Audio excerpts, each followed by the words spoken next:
कहानी शुरू होती है उत्तर प्रदेश के जौनपुर शहर के बाहरी हिस्से में बनी एक कच्ची झोपड़ी से, जहां रमेश नाम का आदमी अपनी पत्नी सीमा के साथ रहता था। रमेश के सपने बड़े थे, लेकिन हालात छोटे थे। वह हर नाकामी का बोझ अपने माथे पर नहीं, बल्कि सीमा की किस्मत पर डाल देता था। सीमा पढ़ी लिखी नहीं थी, लेकिन समझदार थी। वह हर सुबह सूरज से पहले उठती थी, चूल्हा जलाती थी, पानी भरती थी और रमेश के लिए उम्मीद की रोटी बनाती थी। लेकिन रमेश की आंखों में अब उम्मीद नहीं, झुंझलाहट बस चुकी थी। जब भी काम से खाली हाथ लौटता, वह सीमा को देखकर भड़क उठता, जैसे उसकी असफलता का चेहरा वही हो। एक दिन शाम को जब रमेश फिर से काम न मिलने की खबर लेकर लौटा, तो उसकी आवाज में झड़ था। उसने झोपड़ी के बाहर खड़े होकर ही कहा कि आज फिर मालिक ने मना कर दिया, और यह सब तेरी वजह से हो रहा है। सीमा कुछ समझ नहीं पाई। उसने डरते हुए पूछा कि उसने क्या किया, तो रमेश हंस पड़ा, लेकिन उस हंसी में मजाक नहीं, नफरत थी। उसने कहा, तू मनहूस है, तेरे कदम पड़े, तभी से मेरा कुछ नहीं चला। सीमा के पैरों तले जमीन खिसक गई। मनहूस, यह शब्द उसके कानों में हथौड़े की तरह बजा। उसने कभी खुद को ऐसा नहीं समझा था। वह तो हर दिन भगवान से रमेश की तरक्की की दुआ मांगती थी, लेकिन उस दिन पहली बार उसे लगा कि उसकी पूजा, उसकी मेहनत, उसकी चुप्पी सब बेकार है। रमेश यहीं नहीं रुका। उसने कहा कि पड़ोस वाले भी कहते हैं कि तेरे आने के बाद घर में बरकत खत्म हो गई है। तेरी वजह से मेरा भाग्य बंद हो गया है। सीमा की आंखें भर आईं, लेकिन उसने आंसू नहीं गिराए, क्योंकि वह जानती थी कि उसके रोने से रमेश का दिल नहीं पसीजेगा, बल्कि गुस्सा और बढ़ेगा। झोपड़ी के बाहर अंधेरा घिर आया था और अंदर रिश्ते का उजाला बुझ चुका था। रमेश ने उसी अंधेरे में फैसला सुना दिया कि अब वह इस मनहूस औरत के साथ नहीं रह सकता। सीमा ने कांपती आवाज में पूछा कि वह कहाँ जाएगी, तो रमेश ने बेपरवाही से कहा, जहां से आई थी या कहीं भी मुझे फर्क नहीं पड़ता। ये झोपड़ी मेरी है, मेरी गरीबी मेरी है, तू सिर्फ बोझ है। उस पल सीमा को लगा जैसे उसके 7 साल की शादी किसी ने एक झटके में मिट्टी में मिला दी। वह उसी झोपड़ी में खड़ी थी जहां उसने अपने सपने सजाए थे, जहां उसने अपने हाथों से दीवारें लीपी थीं, जहां उसने रमेश के लिए हर तकलीफ सह ली थी। लेकिन अब वही जगह उसे पराया कर रही थी। पड़ोसियों की खामोशी और उनके झांकते चेहरे उसे और तोड़ रहे थे। कोई कुछ नहीं बोला। सबने जैसे रमेश की बात को सही मान लिया हो। सीमा ने बिना बहस किए, बिना बद्दुआ दिए अपनी छोटी सी पोटली उठाई। उसमें न गहने थे, न पैसे, बस कुछ कपड़े और टूटा हुआ आत्मसम्मान था। वह झोपड़ी से बाहर निकली तो रमेश ने पीछे से फिर कहा कि याद रखना, जहां जाएगी वहां भी अशुभ ही होगी, क्योंकि मनहूस औरतें कभी कुछ नहीं बदल सकती। सीमा रुकी नहीं। उसने पलटकर नहीं देखा, क्योंकि अगर वह देख लेती तो शायद टूट जाती। वह जौनपुर की उसी मिट्टी पर नंगे पांव चलती हुई आगे बढ़ गई। रात गहरी थी, रास्ता अनजान था, लेकिन उससे ज्यादा अनजान उसका भविष्य था। फिर भी उसके भीतर कहीं एक छोटी सी चिंगारी जल रही थी, जिसे उस समय वह नाम नहीं दे पा रही थी। उसे बस इतना पता था कि अब वह रोकर नहीं जिएगी। उसने ठान लिया कि अगर उसे मनहूस कहा गया है, तो वह उसी कलंक को अपनी ताकत बनाएगी, क्योंकि सबसे खतरनाक वही इंसान होता है जिसके पास खोने के लिए कुछ न बचे। और उसी रात जौनपुर की उस अंधेरी सड़क पर सीमा नाम की एक टूटी हुई औरत नहीं, बल्कि एक नई कहानी जन्म ले रही थी, जो अभी किसी को दिखाई नहीं दे रही थी, लेकिन वक्त उसे जरूर दिखाने वाला था। सीमा उस रात बहुत देर तक चलती रही। उसे नहीं पता था कि कहाँ जाना है, बस इतना पता था कि पीछे नहीं लौटना है। जौनपुर की सड़कों पर कभी उसने रमेश के साथ हंसते हुए कदम रखे थे। आज वही सड़कें उसे अनजान लग रही थीं।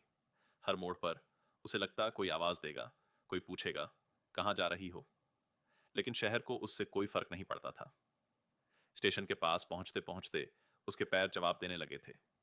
भूख से पेट सिकुड़ रहा था, लेकिन उससे ज्यादा दर्द दिल में था। वह एक खाली बेंच पर बैठ गई और पहली बार उसकी आंखों से आंसू बह निकले। वह रोते हुए खुद से पूछ रही थी कि क्या सच में वह मनहूस है? क्या सच में उसकी वजह से रमेश का जीवन खराब हुआ? लेकिन जैसे ही उसे रमेश की आंखों की नफरत याद आई, उसके भीतर एक अजीब सी जिद पैदा हो गई। उसने मन ही मन कहा, अगर मैं मनहूस हूं, तो यह मनहूस औरत छीगी भी और दिखाएगी भी। सुबह होने तक वह वहीं बैठी रही। लोग आते जाते रहे, कुछ ने घूरा, कुछ ने अनदेखा किया। एक बूढ़ी औरत ने उससे पूछा कि क्या वह घर से भागी है। सीमा ने सिर हिलाया और पहली बार किसी अनजान के सामने अपनी कहानी रख दी। बूढ़ी औरत ने उसे अपने साथ चलने को कहा। वह जौनपुर के उसी इलाके में झाड़ू लगाने का काम करती थी जहां कोई नाम नहीं पूछता, कोई किस्मत नहीं जांचता, सिर्फ मेहनत देखी जाती थी। सीमा ने उस दिन पहली बार किसी के साथ बिना डर के कदम बढ़ाए। काम छोटा था, लेकिन इज्जत से पेट भरने का था। वह सुबह झाड़ू लगाती, दोपहर को बर्तन धोती और शाम को उसी बूढ़ी औरत के साथ फर्श पर सो जाती। कई रातें ऐसी थीं जब सीमा नींद में चौंक कर उठ जाती। उसे लगता रमेश फिर से वही शब्द दोहरा रहा है, मनहूस। लेकिन अब वह उठकर रोती नहीं थी। वह चुपचाप आसमान की तरफ देखती और खुद से कहती, मैं गलत नहीं हूं। धीरे धीरे जौनपुर का वही शहर जो कभी उसका घर था, अब उसकी परीक्षा बन चुका था। मोहल्ले की औरतें कानाफूसी करती।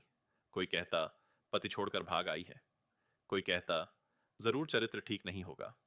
सीमा सुनती थी, लेकिन जवाब नहीं देती, क्योंकि उसे समझ आ गया था कि सफाई देने से इज्जत नहीं मिलती। इज्जत तब मिलती है जब इंसान अपने पैरों पर खड़ा हो। एक दिन झाड़ू लगाते हुए उसे नगर निगम के ऑफिस के बाहर रुकना पड़ा। वहां एक अफसर भाषण दे रहा था कि मेहनत से किस्मत बदली जा सकती है। सीमा हंस पड़ी।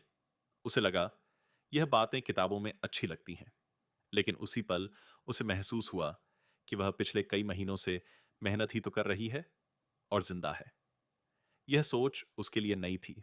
उसने पहली बार खुद को कमजोर नहीं, बल्कि जिंदा महसूस किया। उसने पास के एक स्कूल में काम मांगने की कोशिश की, लेकिन उसे भगा दिया गया। कहीं कहा गया पढ़ी लिखी नहीं हो, कहीं कहा गया उम्र ज्यादा है, कहीं कहा गया कि औरत अकेली है, भरोसा नहीं किया जा सकता।